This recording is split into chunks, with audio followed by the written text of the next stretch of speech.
Hi MindGriters, how are you doing today? We are now on episode 4 of our Growth Mindset Project series. And what we're going to talk about are the life lessons that we can derive from Bill Gates, one of the most popular personalities in the world, Bill Gates. But before we dive into it, let's play this.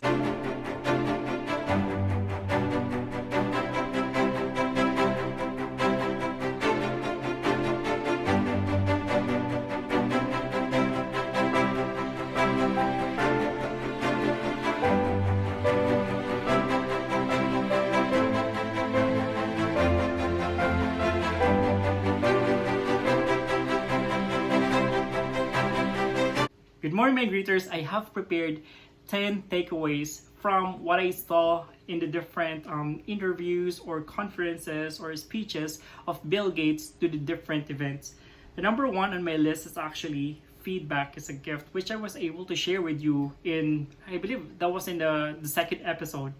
Feedback is really a gift. So this presentation of Bill Gates, so he was able to deliver it in TED Talk, and I believe that was sometime in 2014 when I was able to watch it, and it was really helpful for me because yes, I believe that specifically he was referring to teachers, that teachers really lack the feedback for them to get better. How can they improve on their craft? And even to all of us, feedback is really a gift.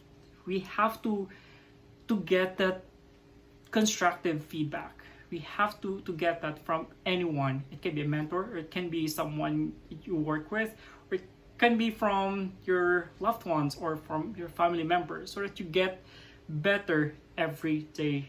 And that's really important. The first time that I watched that video, it was so amazing. It gave me a lot of goosebumps because I believe it was one of the things that I needed during the time when I was teaching at the National University.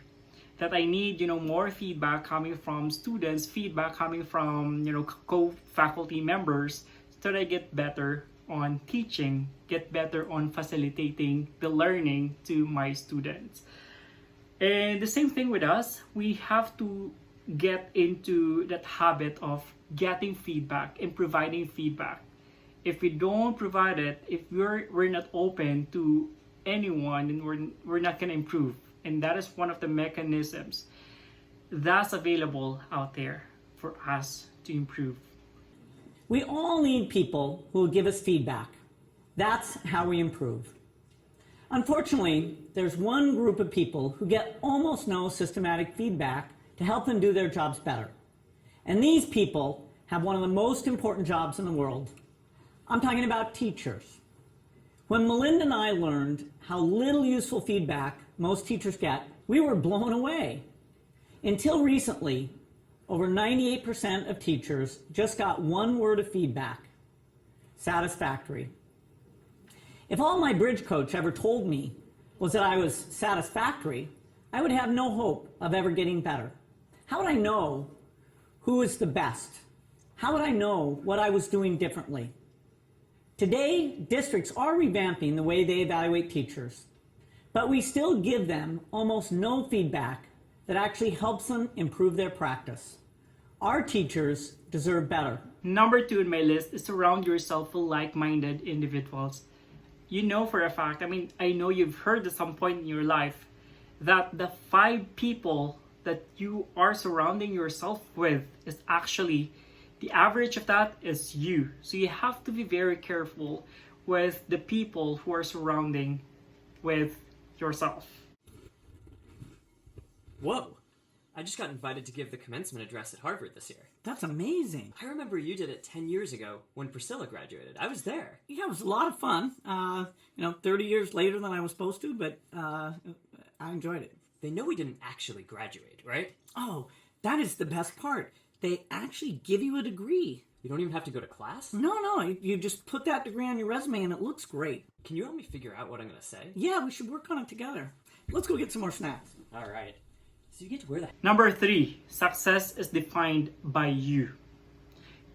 There's this post that for the past couple of days that I saw in Facebook. One of my networks in Facebook, she was able to post a sentence type of a post. Like it goes like, Success is achieved by, and I commented to that specific post that success is actually what we do.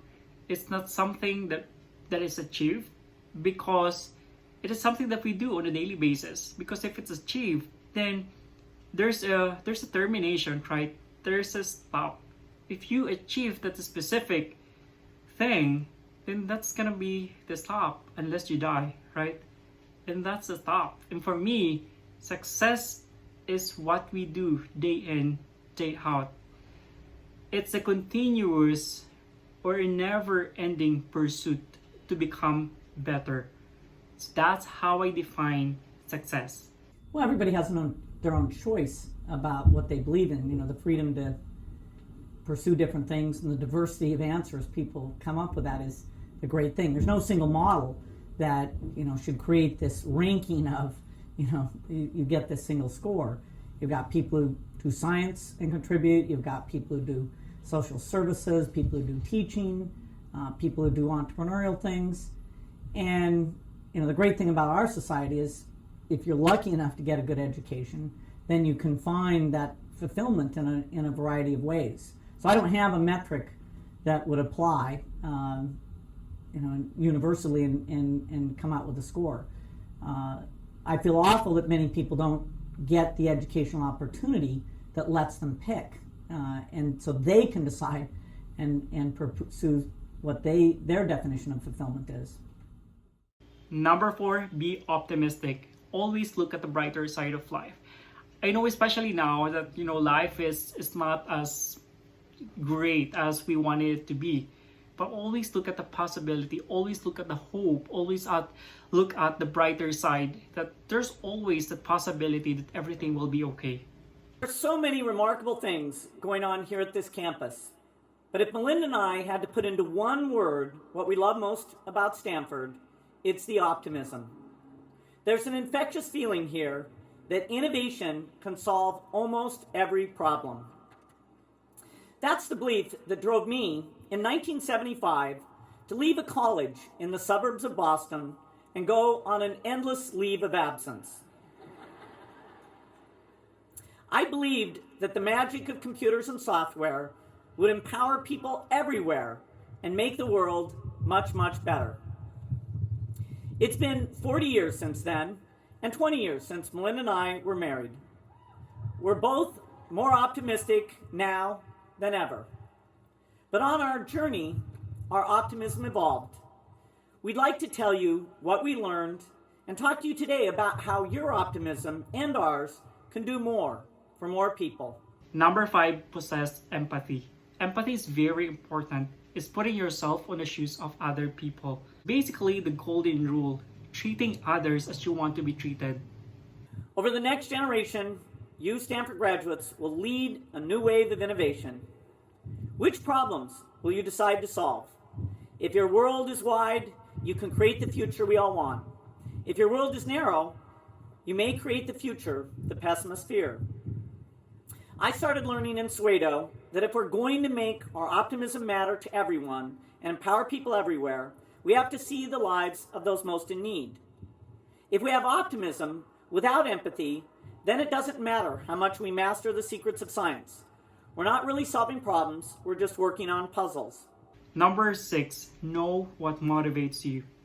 It's really important that as you travel, as you journey in this thing called life, at some point in your life, you have to know who you really are. What motivates you? What are you passionate about? Those are some of the things that you have to answer at some point of your life. I've seen you almost choke up talking about your dad, about how your wife motivated you, how your dad's your hero, and how all this means a little more to your heart than your head. So what motivated you to make this change? Well, I think it's very similar. I loved my career in software and being part of building Microsoft, the personal computer industry, the internet. In my 20s and 30s, I was fanatical, and I saw what innovation could do. But there came a point where I thought, hey, I should turn that work over to other people and think about how innovation doesn't naturally benefit everyone. It doesn't reach down to the poorest. In fact, I'd gotten a chance to see some of that as I traveled the world. And as a big believer in innovation, I thought, okay, we can push it in that direction. And so it's allowed me to learn a lot of new things. And I wouldn't be able to do it except for the visibility, the resources that came from that first career. And I actually use a lot of what I learned then in terms of engaging scientists and driving innovation as fast as we can. I love this number 7, focus on excellence. Excellence is a habit. This is what we do. This is what I was trying to say earlier.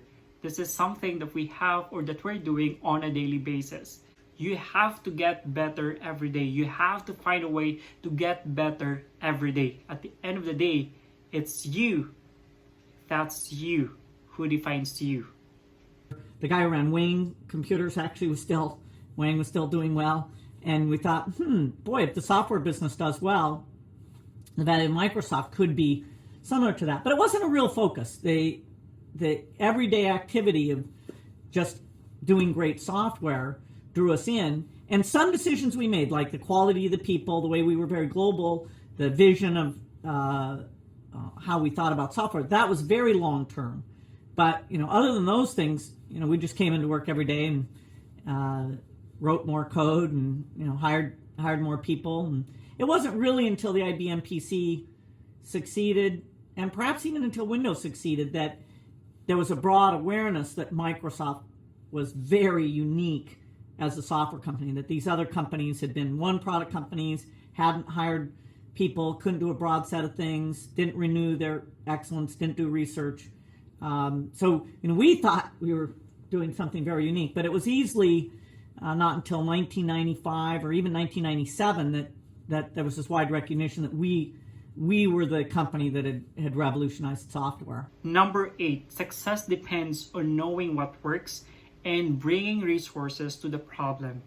Number 9, build a team. It's really important that you have a team. There is no I in a team. You have to work together. You have to have that one objective, one mission that you have to achieve. And you can only achieve that by working as a team.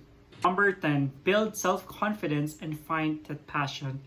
This is in conjunction with item number 6, that at some point in your life, you have to know what is you're passionate about. And you can only build, that confidence if you have figured out what is that something that's pushing you to move. What is that something that's waking you up in the morning. Well, I think that's all it, MindGritters. I hope you're able to learn something today from the words of wisdom coming from Bill Gates.